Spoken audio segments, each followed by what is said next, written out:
nih, Siti Zulfa.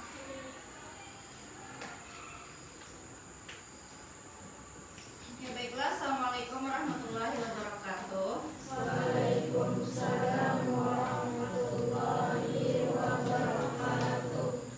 Alhamdulillahirabbil alamin. Wassalatu wassalamu ala asyrofil anbiya'i wal mursalin sayyidina Muhammadin wa ala alihi washabbihi ajmain. Baiklah, bertemu lagi dengan Ibu. Kita hari ini belajar akidah akhlak. Hari ini kita belajar tentang sifat-sifat Allah. Yang pertama yaitu sifat-sifat wajib bagi Allah. Silahkan buka halaman 20.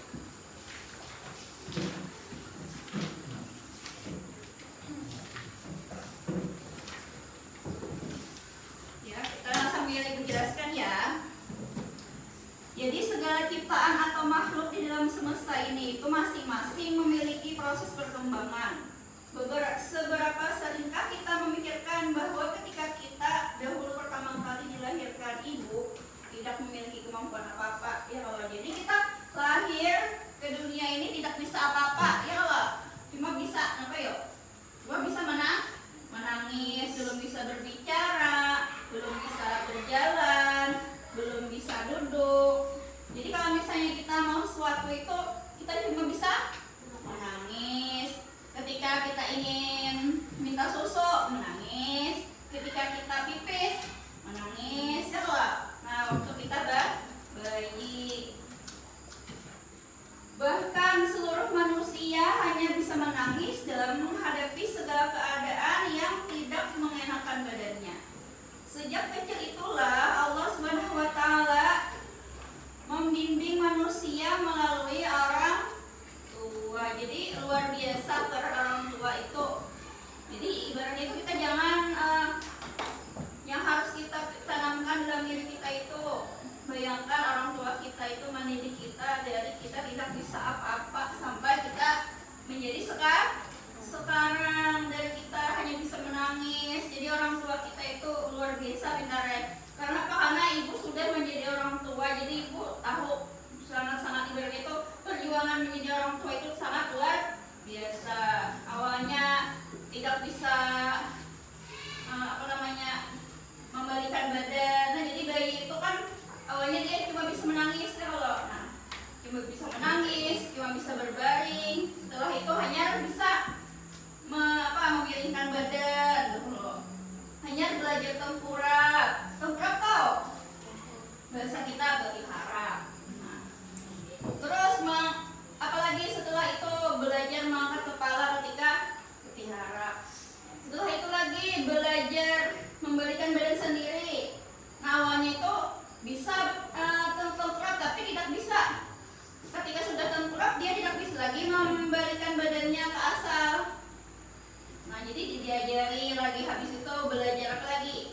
Belajar berdiri, belajar duduk, belajar terus diajarkan berbicara. Nah, jadi perkembangan setiap anak itu berbeda-beda.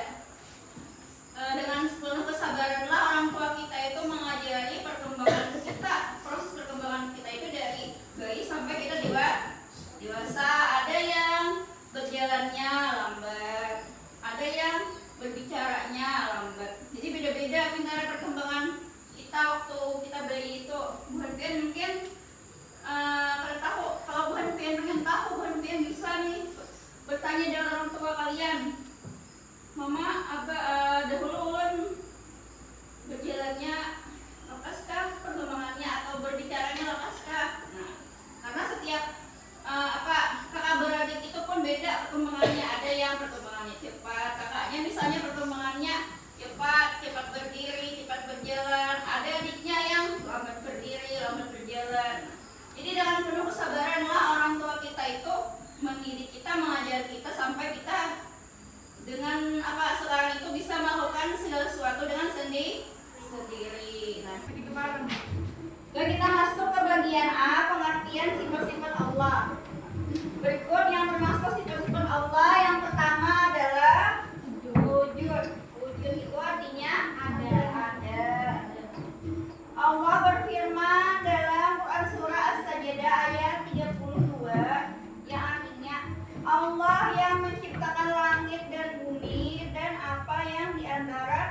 keduanya. Jadi bukti adanya Allah itu adalah adanya langit dan bumi. Nah, jadi kita cara kita supaya kita itu percaya bahwa adanya Allah karena adanya bumi dan langit. Kalau tidak ada bumi dan langit maka tidak ada Allah. Karena apa? Karena Allah yang menciptakan langit dan bumi. Jadi tugas kita itu adalah meyakinkan di dalam hati kita bahwa Allah itu ada. Karena memang kita tidak bisa bertemu dengan Allah di dunia ini, tapi kita akan bertemu dengan Allah di akhirat nanti ketika kita masuk surga. Jadi kita tanamkan dalam hati kita kalau misalnya kita ingin bertemu dengan Allah, kita harus mempersiapkan diri. Caranya dengan apa? Mempersiapkan diri dengan banyak-banyak beribadah kepada Allah. Terus menjauhi larangan yang dilarang oleh Allah. Kemudian mungkin tahu aja kan apa-apa yang dilarang oleh Allah, yang dilarang oleh agama, yang yang disunahkan atau dianjurkan oleh agama itu apa-apa saja. Karena usia kalian ini adalah usia yang ingin selalu mencoba. Jadi usahakan ketika kalian ingin mencoba melakukan sesuatu itu dipikirkan 2 kali lagi. Apakah ini dilarang oleh agama ke tidak? Contohnya, misalnya ada teman mengajak kita nongkrong, misalnya di tengah jalan sambil minum-minuman misalnya. Itu baik atau tidak dalam agama?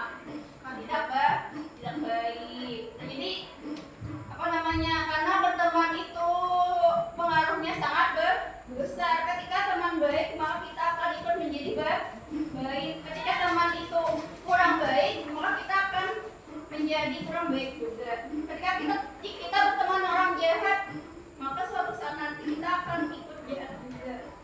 Teman itu bukan misalnya orang jahat tapi tidak boleh kita berteman orang itu, bukannya tidak berteman. Kita boleh menyapa, berteman, tapi tidak menjadikan dia itu menjadi teman sehari-hari. Kalau misalnya kita tahu nih teman kita ini teman orangnya itu suka minuman, misalnya suka berbuat jahat dengan orang lain. Nah, jadi usahakan jangan jadikan dia itu teman kita sehari-hari. Contoh nih, misalnya teman kita itu suka main game misalnya, tapi tidak tahu waktu dari pagi sampai